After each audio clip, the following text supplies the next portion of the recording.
Okay, how are you guys? Good? Good. So, do you guys know what a meteorologist is? No? You don't? Does anybody know what a meteorologist is? What, tell me. Okay, so sometimes we do the news, right? But what else?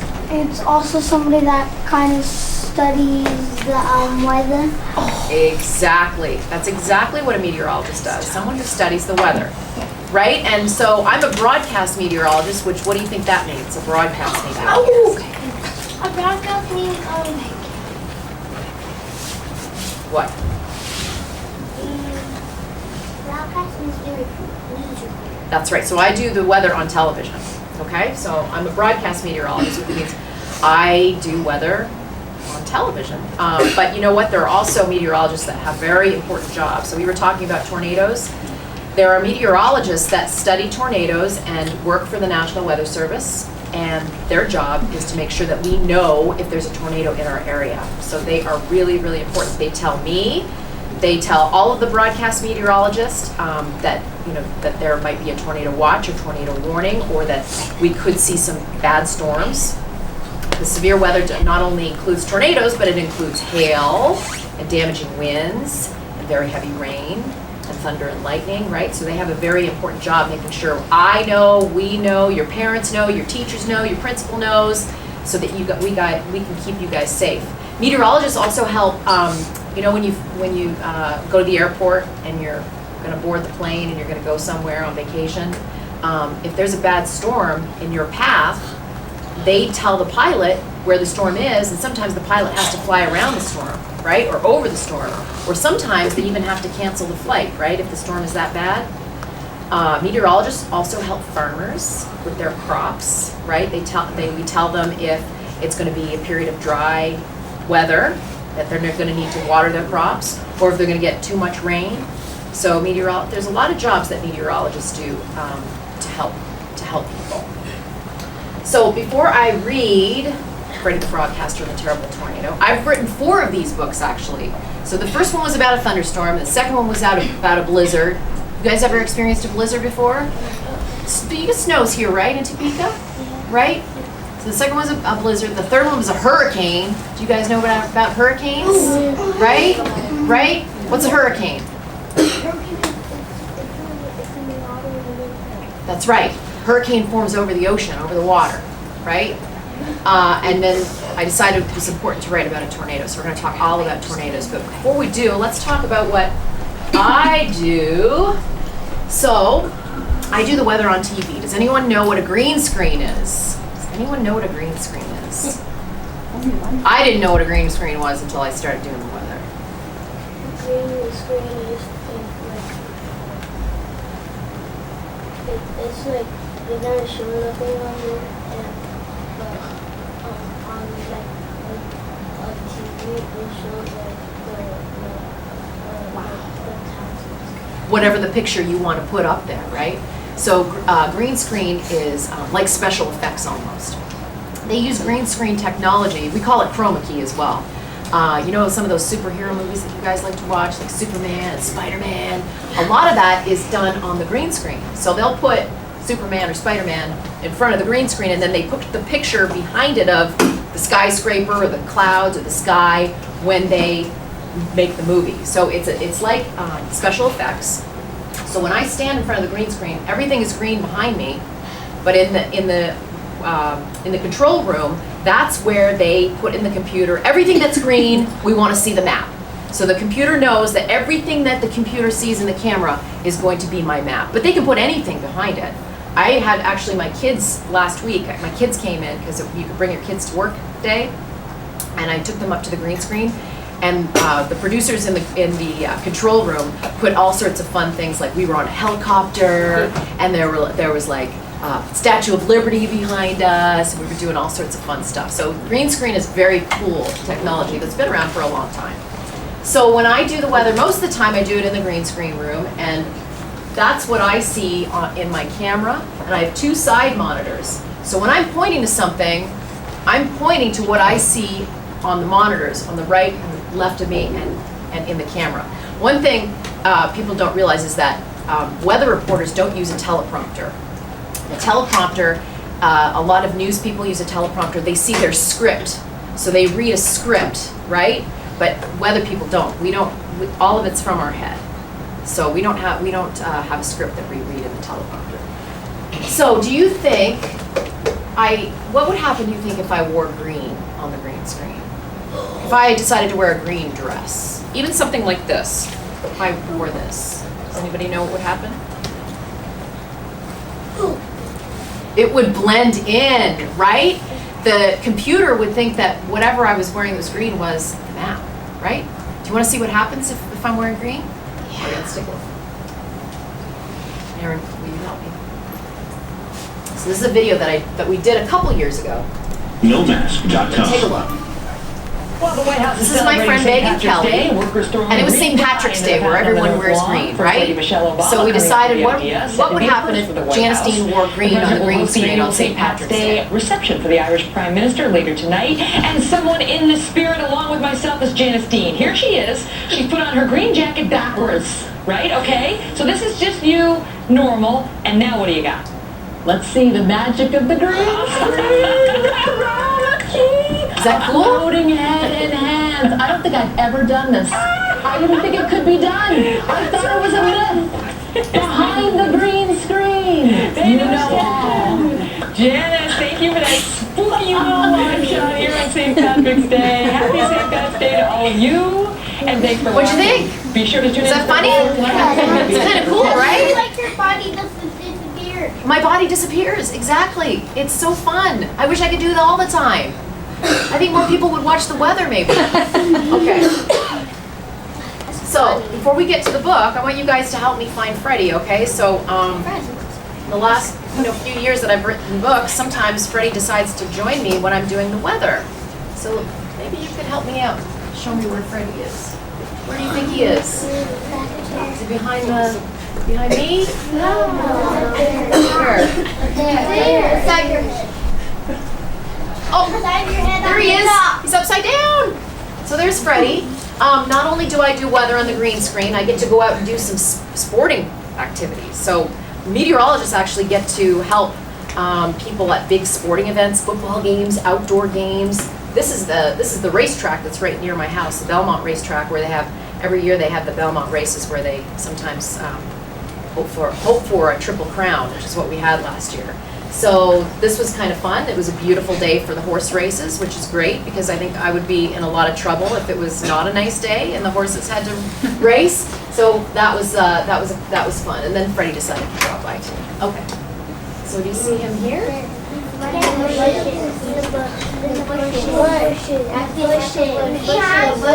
me? Oh, there he is. Okay, there he is. So this is outside of Fox. If you guys ever visit New York City, Fox is right across the street from Radio City Music Hall on 48th and 6th Avenue. And so sometimes in the morning I do weather for the morning show, Fox and Friends, and my friend Freddy decided to show up that day, right behind the bushes. Okay. See him there? Right there. Under the coffee table? No, behind the cow. Behind the Fox News symbol? Behind the couch. Oh, there he is. Right here behind the couch. He's got his little hat on. That was when the big Blizzard book came out. So, and he decided to pop up. Cute. All right, one more. Where is he? Behind the light up there? No, under your arm. You can see him on the TV. The front of your arm. Oh, there he is. There's two. I see him. And there's another one. And he's right up there, right? Now, I wonder, he's like magic, right? Because what do we talk about? What, if that was, shouldn't he be just a big mouth and eyeballs? Right? Because he's green. But Freddy's magic. He can appear anywhere. So there he is. He's there doing the weather with me and up there on the screen. All right? Let's see. All right, you ready to read the book? Yeah. Okay, good. And then we'll talk about the book afterwards, and maybe you guys can give me ideas for my next book. So just think about that. Maybe you can tell me what I should write the next book. Okay. Let's go.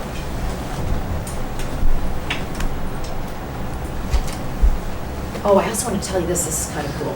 So last year, Freddy got sort of a seal of approval from the National Weather Service and our government agency, NOAA, who helps us with forecasting.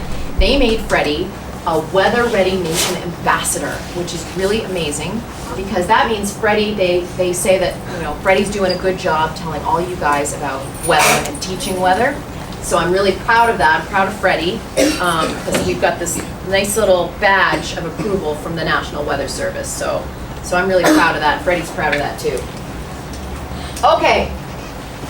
Freddy the Frogcaster was back at the Frog News Network, keeping an eye on the sky and rehearsing his weather reporting in front of the camera.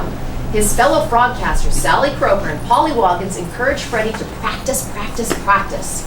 So every weekend he would head to the TV station, stand up straight, clear his throat, and deliver the weather on camera. Spring was an exciting time to watch the sky. The changing seasons can bring all sorts of weather.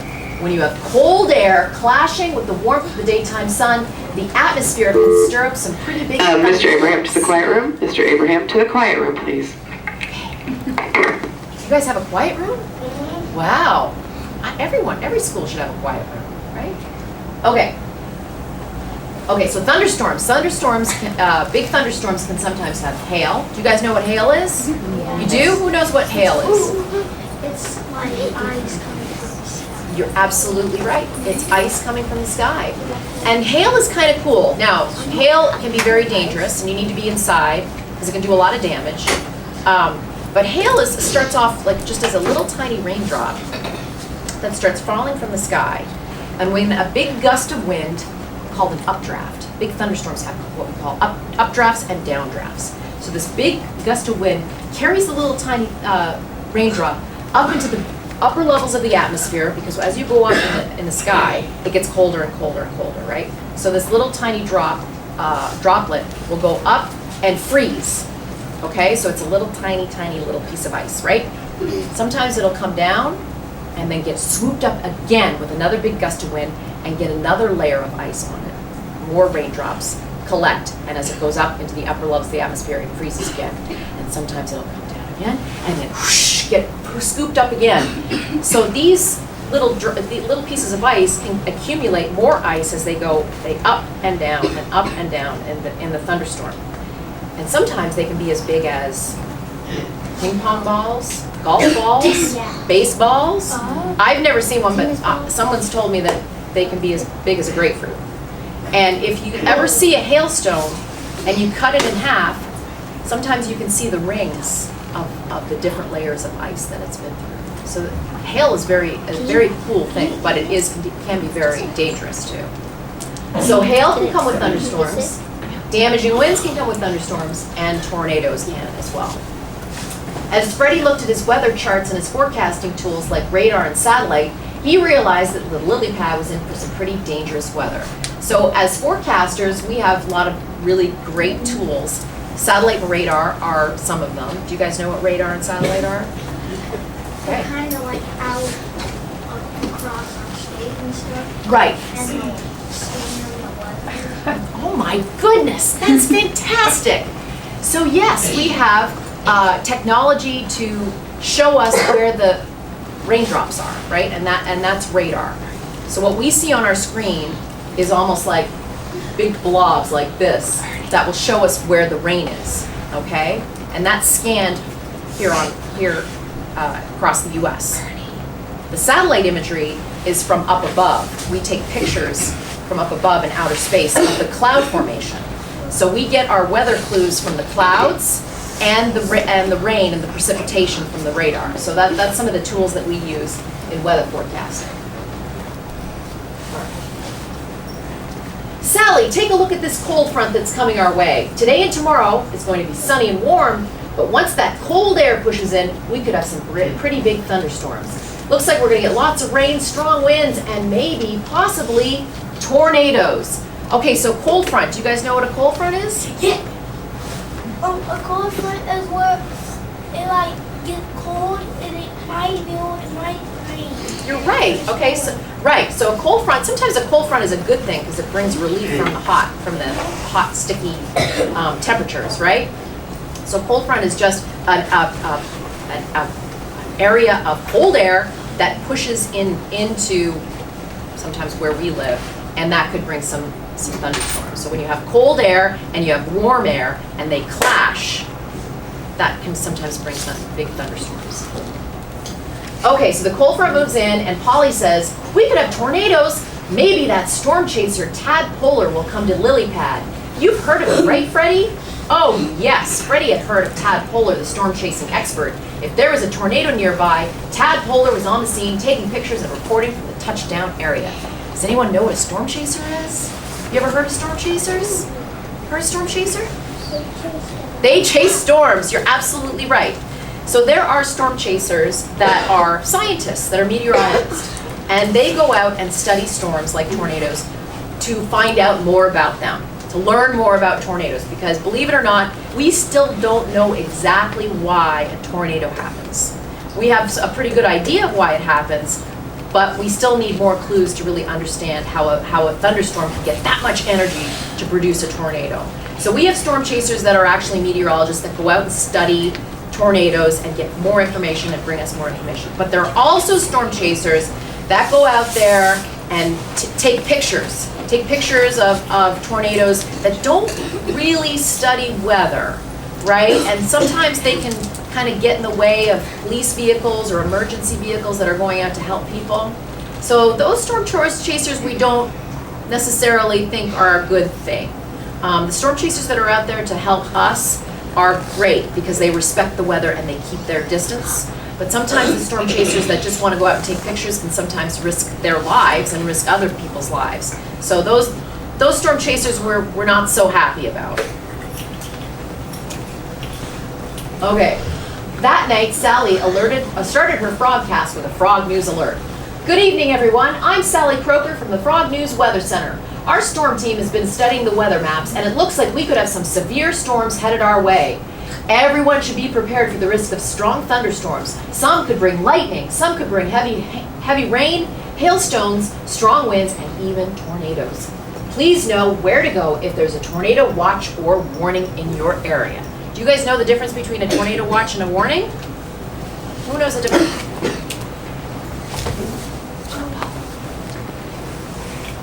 In front of the red shirt. Great job. Yes. It's you. Can you say that? Stand up, honey. I want to hear you. Loud and proud.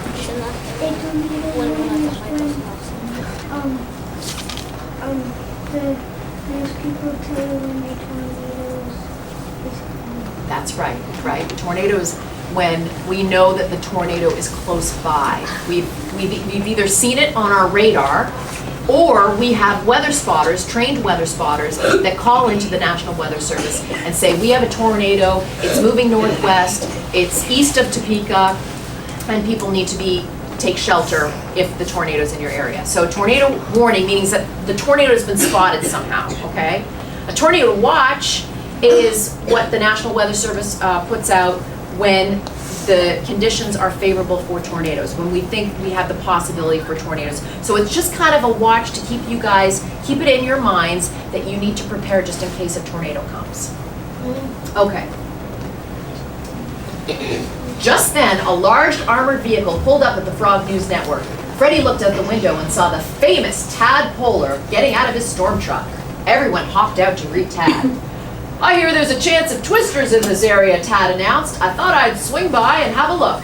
Hey, I got room for one more. Anybody want to come with me? I'll come, Freddie said. Just don't forget your emergency kit. Freddie was excited to go storm chasing, but was he ready for a tornado?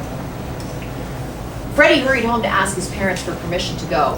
They were busy preparing for the storm. They had their emergency kit stocked and had all the things that they needed. Before we talk about what Freddie did after that, do you guys know what to put in an emergency kit? Do you guys know what you put in an emergency kit? In case the power goes out, you don't have power?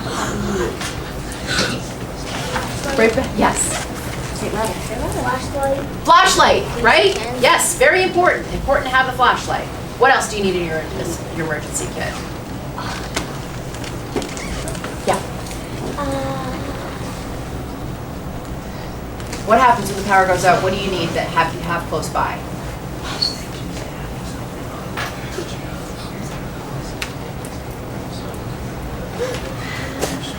Okay, I'll come back. Straight shirt. Raylan, that's you, honey. He said a candle. Okay. Okay, so candle, not a bad idea. The only problem with candles is my husband is a fireman, okay? And he worries about candles. Just because if we're not monitoring our candles, candles can catch fire. And then we have another big problem on our hands, right? So they actually make candles now that you don't have to light with a match, right? They have a battery and it looks real pretty, and so those are good. So candles are okay, but you have to really make sure that everyone is watching the candles and they're not near anything. So flashlight's good. Candles are okay as long as someone's watching them and they're not near anything that can burn. Okay, what else? What else do we need in our emergency kit? Everything. A radio, so important, because you know what?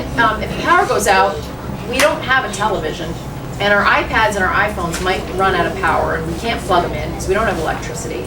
So a radio is really important because we can listen to the latest storm reports. And a really good radio to have that I think everybody should have is a NOAA weather radio. And that is a radio specifically designed for storm coverage, for storm broadcasting. So the NOAA weather radio keeps us safe, tells us where the storm is, when it's safe to go outside, the watches and warnings, and everyone should have it. So yes, a radio. But what do you think we should have close by for the radio if the radio runs out of power? You think Batteries. Okay, batteries. What else do you think we need in our storm kit? We need a green shirt.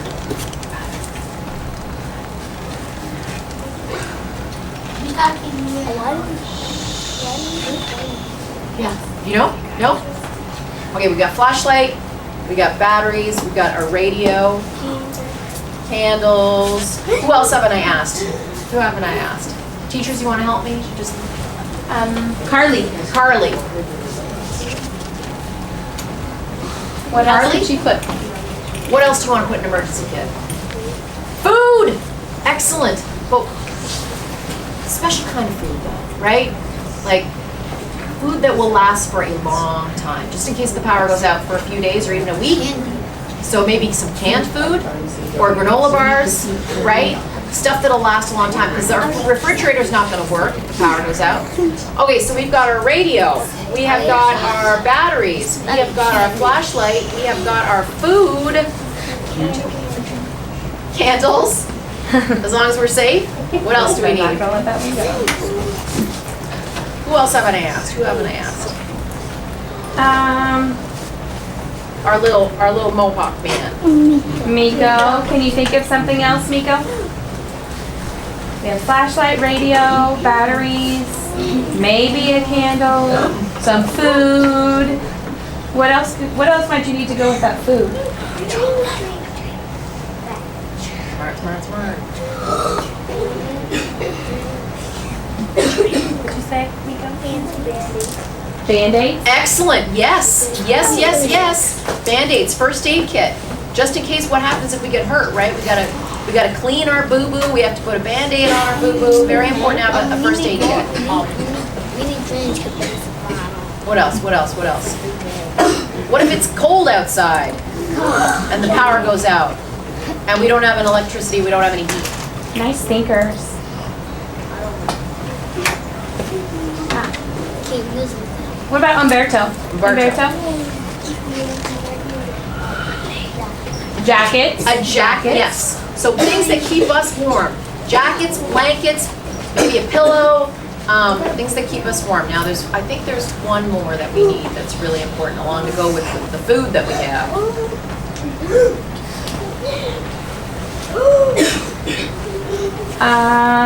How about Mary Alice? Mary Alice.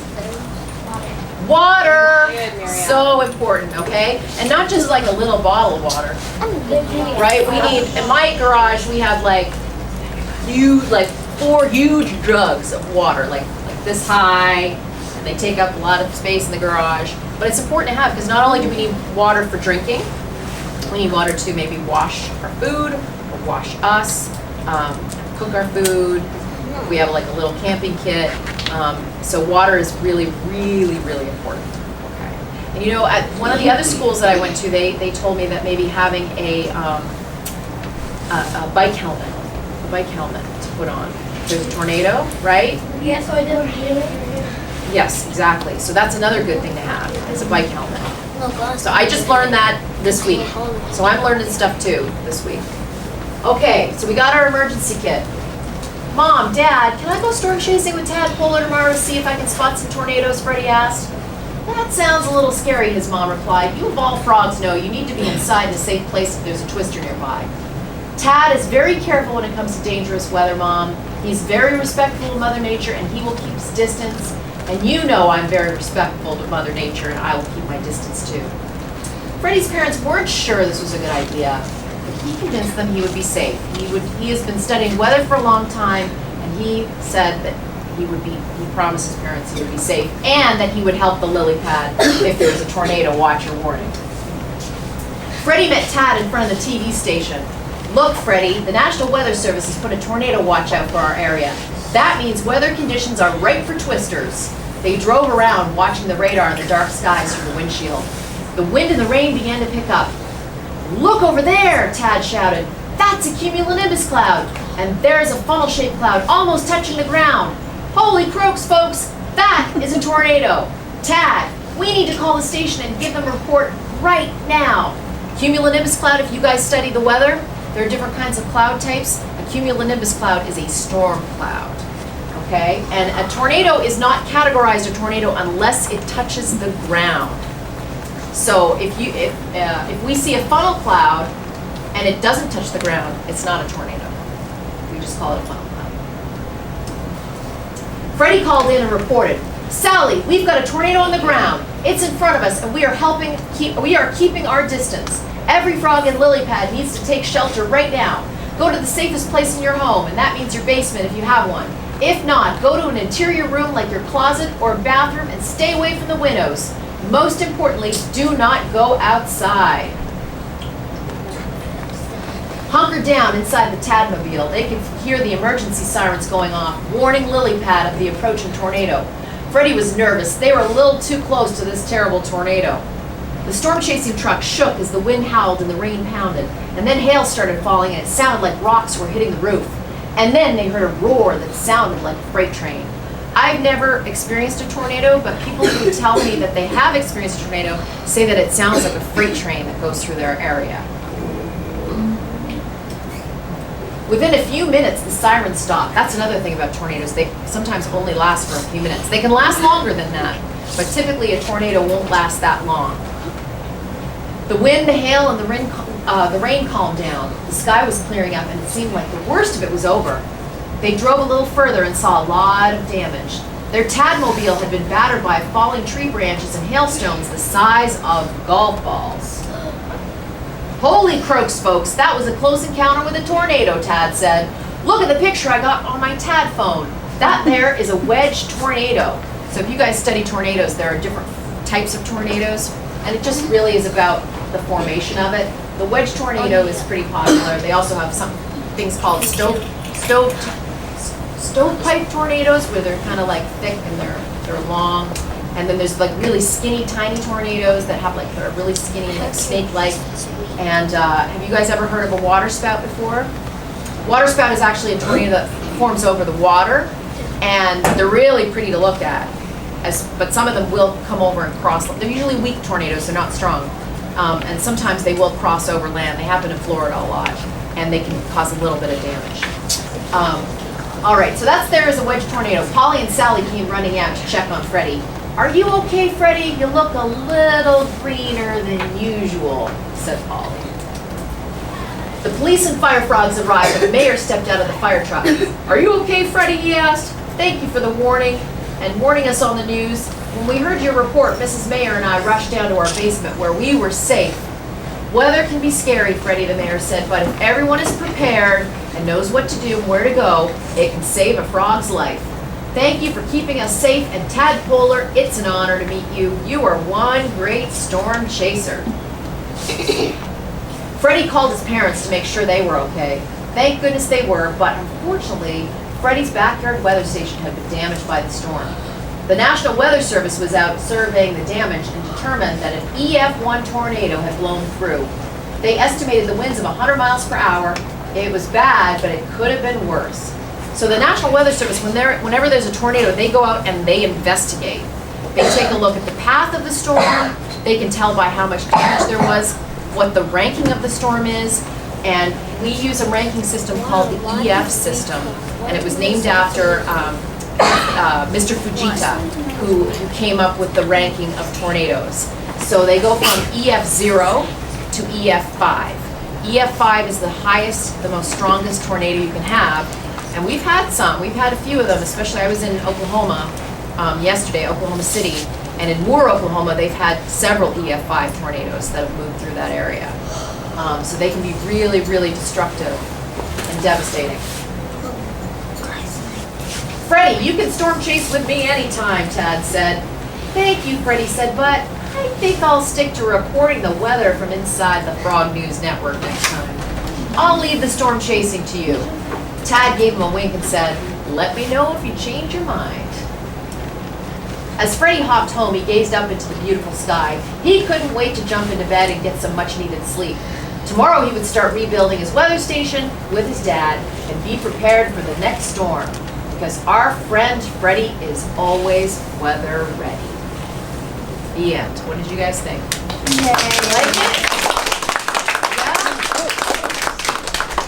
Okay, so before I'm going to ask you guys a couple questions. I want to talk about being an author. Do you guys know what an author is? Who knows what an author is? Who knows? Who haven't I asked? Keep asking for help, Mrs. Janice. So pick someone. What about Miss Purple back there? In back, you're both wearing purple. What's an author? Author writes stories, writes books, right? So I wrote Freddy the Frogcaster, but I'm not you guys are all probably better artists than I am. But my friend Russ Cox made this beautiful book, made all of the illustrations. And I really think he's one of the best children's book illustrators I've ever seen, because the pictures are really pretty, don't you think? And the colors are amazing. Well, you guys can tell me, don't you think he's a good artist? Right? I think so. So I was really happy to find Russ, and he's been helping me with all the books, and then I have another book coming out next year, and you guys are going to help me a little bit on what I should probably write about. But you saw the green screen, but beside the green screen, I also have my little weather office where I make my maps. That's where I make my maps. I also have the map of the U.S. to remind me of all my states and cities and regions. I have my computer where I get all of my weather warnings, and so that's my little office right near the green screen. What subjects do you think you have to take in school to become a meteorologist? Do you guys know what subjects you have to take in school? There's a couple of them you have to take. Math. Yes. Do you guys like math? Yeah. Yes. Good. Math is important. Math is fun. Math is fun. I love math. So that's one of the things you have to know, because a lot of forecasting involves numbers, right? A lot of forecasting involves numbers and mathematical equations. And I love math. I love math. What else? What other subject do you think you have to take in school to become a meteorologist? Reading. Okay, good. Yes, absolutely. You got to read all the time. You got to read your forecast. You got to be up on what's happening on your in your city, in your town. Reading is very important. What's the other big subject you have to take in school to become a meteorologist? Who haven't I asked? Purple jacket. Science. So important, right? Do you guys know the phases of water? That's one of the big things that in science, where you've got water as a gas, water as a liquid, water as a solid, right? That's science. doing experiments. There's a lot of really cool weather experiments that you can do in school. Okay, so we got math, we got science, reading. There's one more is when I do weather on TV, I gotta know subjects really well. Writing? Okay, absolutely. To be an author, yes, writing is really important, right? But when I do weather on TV, I have to know my geography. I have to know my geography. I have to know where the Rockies are. I have to know where the Northeast is, the Northwest, the Gulf of Mexico, the Atlantic Ocean, the West Coast, the Appalachians. So you have to know all about geography because geography also affects weather. And not just the US though, across the world. I've got to know all the geography across the world because weather happens everywhere, right? Weather is the one thing that every person on this planet experiences. We all experience weather. And those are my books, So this one is, I'm really excited about the tornado. So what do you think, what do you guys think I should do for my next book? Do you guys have any weather stories that maybe Freddy could cover? What do you think? What do you think Freddy should do in his next book? Like discover earthquake. Earthquakes. That's a good one. That's a good one. Absolutely. You guys experience earthquakes here across the Plain States? We can actually. Yeah, yep. Yeah, little ones. I can't. You can get earthquakes here. You can get earthquakes really anywhere. Yep. Yes, earthquakes can happen in water. That's actually how sometimes you can have a tsunami happen. If there's an earthquake under the water, like in the ocean, right, it displaces the earth. That's right. On the ground. That's exactly it. So if the earth moves like this, the water is going to move along with the fact that the earth has moved, and it will go in that direction and can cause a big wave, right? And that's how a tsunami can be formed. Good question, Yeah. Okay. What else? What other weather adventures do you think Freddy could have? Right back there, right back in the black shirt, right next to. Yeah. Weather. Water tornado. Water tornadoes, water spouts, absolutely. Yes. Yes. Yes. Yes. What else?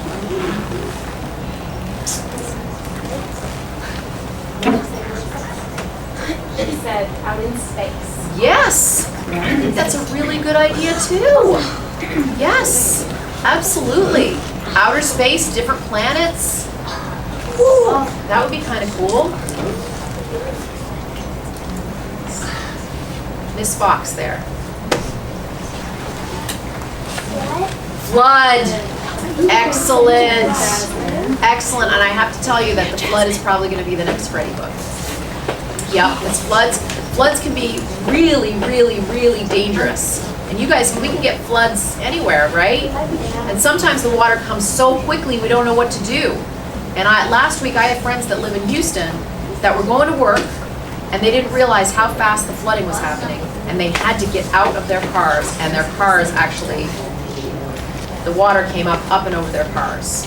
So flooding can be really scary. But again, we can prepare for it. The National Weather Service has come out with a slogan, an expression of turn around, don't drown. And that's what they say, because if you can't see the bottom of where if you see water and you can't see the bottom of it, you should not be traveling or walking through it or in your car. It's very dangerous. It doesn't take a lot of water to actually sweep your car away. So I think Freddy's next adventure is going to be a flood. Anybody else? What do you think? You could do a tsunami. Tsunami? Yeah, I think so. Absolutely. Yep. Tsunami. He tried. He did. It was a good one. Big work. Yep. Okay, we'll take a couple more. Let's see.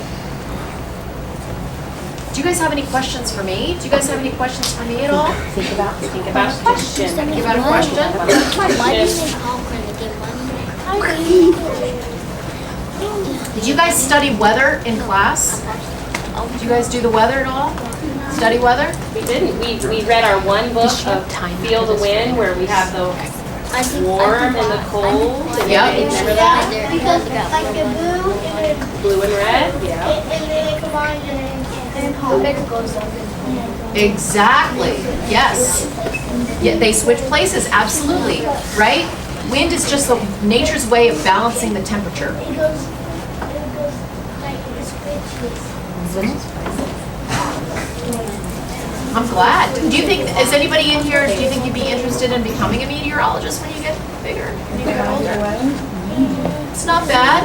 Anybody in here that might want to be an author? Or an illustrator? Or on TV?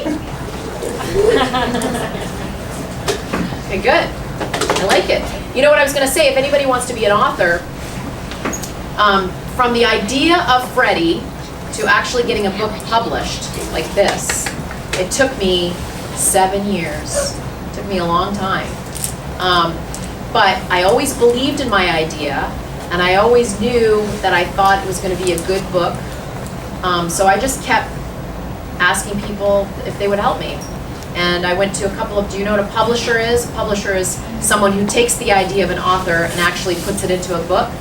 So I had to go to different publishers and say, I think I have a great idea for a weather book. What do you think? And there were a few of them that said, well, it's kind of a good idea, but we have enough authors right now.